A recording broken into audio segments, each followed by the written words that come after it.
Então, na sequência, a gente fala um pouquinho sobre a parte das artérias em si, então. Então, a gente vai começar a falar um pouquinho sobre a principal artéria do corpo, que é a aorta. Tá? A gente já estudou um pouquinho da aorta e da emergência dela da base do coração, e agora a gente vai estudar a sequência dela.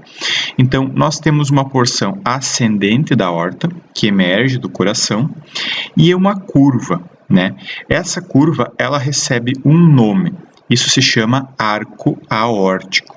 E depois, nós temos para a esquerda a aorta descendente. O que eu queria chamar a atenção do arco aórtico aqui?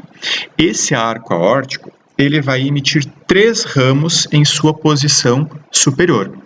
O primeiro deles, que é o ramo do lado direito, é o tronco braquiocefálico. Então, como a gente diz o nome tronco, quer dizer que ele vai ramificar em alguma coisa, tá? O tronco braquiocefálico, como o nome diz, bráquio lembra de braço. Então, ele vai emitir uma artéria que vai para o braço, tá? Que é a subclávia direita. A gente já vai ver por que ela tem esse nome complexo, subclávia direita. E ele também vai emitir uma artéria, o tronco braquiocefálico vai emitir uma artéria para a parte cefálica, que vai para a cabeça, que vai irrigar a face e também a parte interior e a parte cerebral. O nome dessa artéria é carótida direita. Tá? Então, o tronco braquiocefálico emite a subclávia direita e a carótida direita. Do lado esquerdo, nós temos os outros 2 ramos que saem do arco aórtico, a carótida esquerda e a subclávia esquerda. Então, nós não temos um tronco braquiocefálico esquerdo. A carótida esquerda e a subclávia esquerda emergem diretamente do arco aórtico e vão fazer a sua função de irrigar a cabeça e irrigar o membro superior.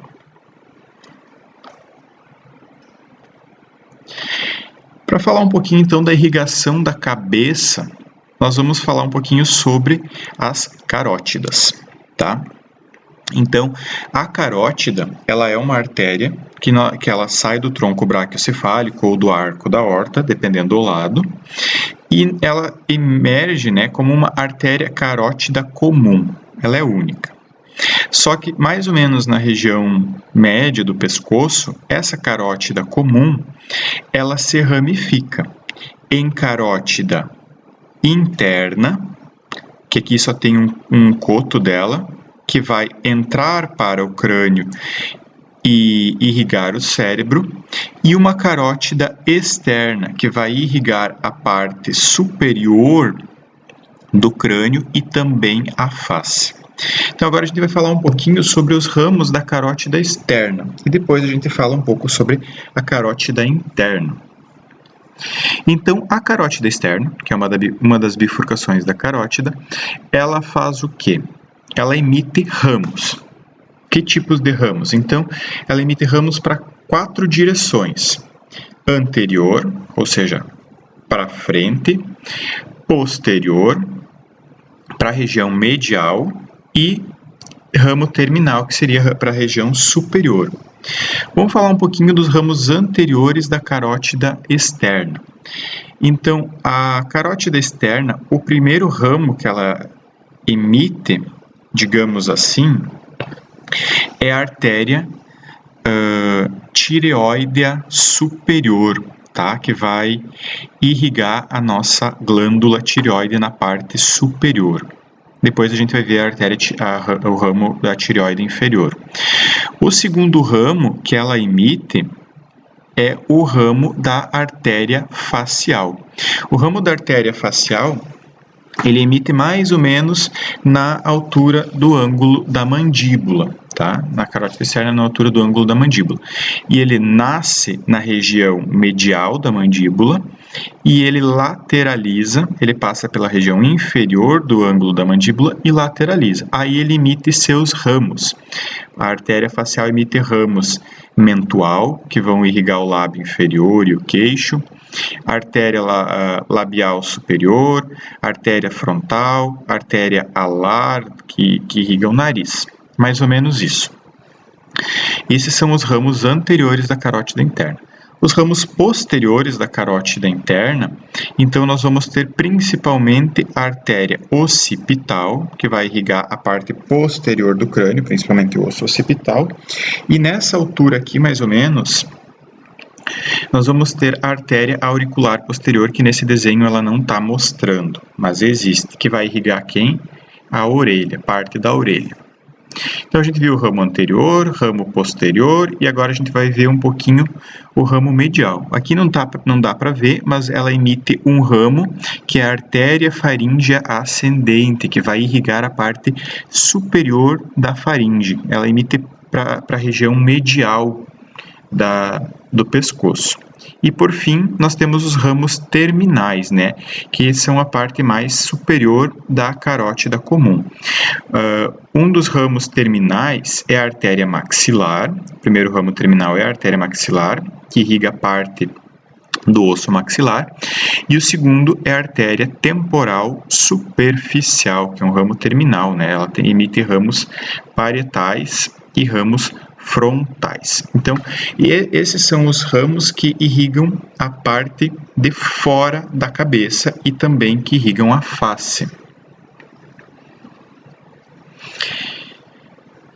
E a parte interna da cabeça? Bom, antes de falar da parte interna, eu preciso lembrar de vocês uma coisa. Lembram lá da artéria subclávia, que saía do tronco braquiocefálico ou direto do arco da aórtica? Bom, essa artéria subclávia, ela emite um ramo. Esse ramo se chama artéria vertebral.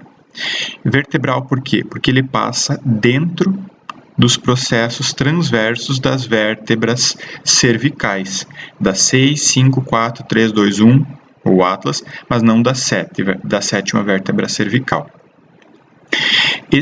Essa artéria vertebral, ela passa posterior à região do pescoço e do lado esquerdo e direito, elas se fundem e formam a artéria basilar. Essa artéria basilar, ela entra no forame magno do osso occipital para formar a irrigação interna do cérebro. Tá? Então, o que eu preciso saber é que vocês saibam de onde que surge a artéria vertebral e que forma a artéria basilar, para a gente entender depois o resto. Tá? Por quê? Porque na região do cérebro central, nós temos uma estrutura denominada círculo arterioso, ou círculo arterial do cérebro, também conhecido antigamente, quando falavam os epônimos, de círculo de Willis ou polígono de Willis. Essa é uma estrutura circular, né, que converge de vários vasos. Um desses vasos é a artéria basilar. Nós temos aqui a artéria basilar, ela emite ramos cerebelares, e ela emite ramos cerebrais posteriores. E ela também emite ramos comunicantes posteriores. Então, a artéria basilar ela vai irrigar a parte posterior do cérebro e ela emite esses dois ramos comunicantes posteriores. Esses ramos comunicantes posteriores, eles vão se comunicar com os ramos comunicantes posteriores da carótida interna. Então vejam aqui, está chegando a carótida interna, emitindo e forma esse arco aqui, que é a comunicação da basilar com a carótida interna. A carótida interna também emite o ramo cerebral médio e emite o ramo comunicante anterior, que vai se comunicar com o outro lado da carótida interna. E do ramo comunicante anterior parte quem? As cerebrais anteriores. Então nós temos três artérias cerebrais, posterior emitida pela basilar, média e anterior emitidas pela carótida interna. E a comunicação entre as carótidas e com a artéria basilar forma essa estrutura circular aqui, que é o círculo arterioso ou círculo de Willis. Aqui no centro nós temos a glândula hipófise e o quiasma óptico.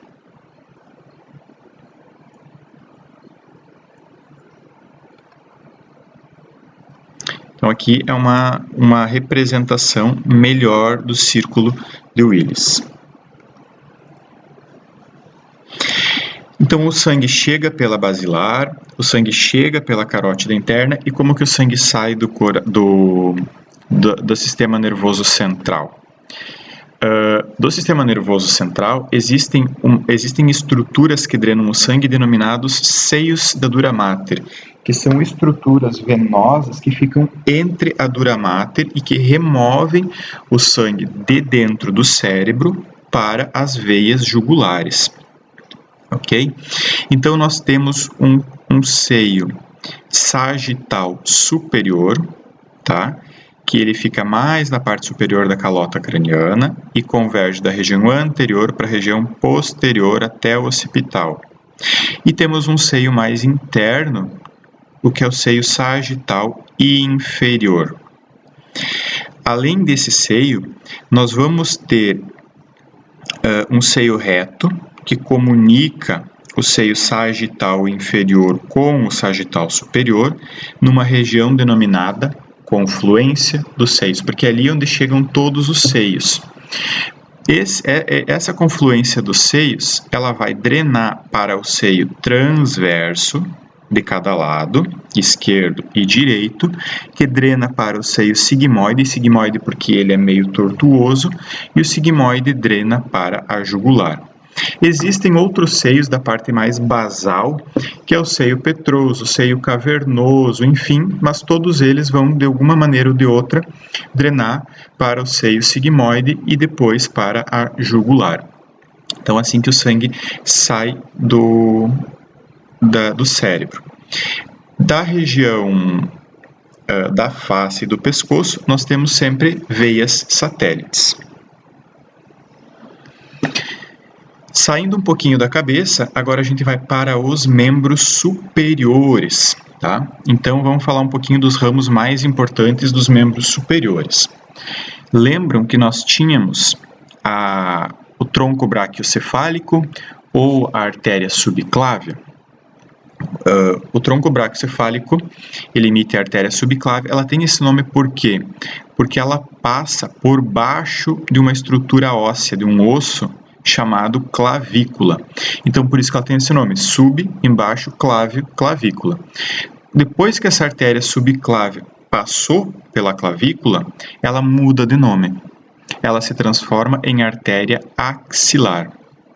Ela emite alguns raminhos menores e depois que ela passa pela articulação húmero-glenoidal, nós vamos ter a artéria braquial. A artéria braquial emite também ramo circunflexo, ramo profundo da artéria braquial, enfim, e ela vai descendo paralela ao húmero. Quando ela chega na região do cotovelo, ela passa para a região anterior do húmero e ela se bifurca em duas, ela emite dois ramos. O ramo lateral, se a gente olhar pela anatomia, o corpo, quando ele fica na posição anatômica, o nosso polegar fica lateral e o dedo número 5, o mindinho, fica na posição medial. Então, quem corre paralelo ao dedo polegar é o rádio. Então, a artéria braquial, ela vai emitir um ramo lateral e um ramo medial. O ramo lateral se chama artérias radiais, porque corre paralelo ao rádio. E o ramo medial não poderia ser diferente, se chama artéria ulnar, Então, eles são mediais. A união desses ramos forma dois arcos na mão, tá? Um é o arco palmar profundo, que vai emitir raminhos que vão irrigar a parte do carpo, e o ramo palmar superficial, que é esse ramo mais prolongado aqui, que vai emitir, o ramo palmar superficial, está trocado aqui, o ramo palmar superficial, ele vai emitir as artérias digitais, e o ramo palmar profundo, ele vai irrigar a parte da mão, tá? A parte carpal, as artérias carpais. As artérias digitais, elas correm paralelo aos dedos e não na região inferior, ou região palmar e região dorsal, porque quando a gente dobra o dedo, isso poderia causar uma estenose, então é sempre paralelo ao dedo. Como é que é a drenagem do membro superior, então? A drenagem, nós temos dois tipos de drenagem de sangue. Então, lembram que nós tínhamos o ramo palmar superficial e o ramo palmar profundo das artérias? Tá? Então, aqui nós temos as veias tributárias acompanhantes, que são formadas pelo arco palmar profundo. Então, o arco palmar profundo, ele vai formar a veia radial, vai formar a veia ulnar, que a gente já viu, que vai drenar para a veia braquial e que drena para a veia axilar e subclave. Então, essas são as veias satélites. Agora, a gente tem a parte superficial. Então, o arco palmar superficial, ele forma outras veias que não são satélites. Ele vai formar uma veia lateral que se chama veia cefálica.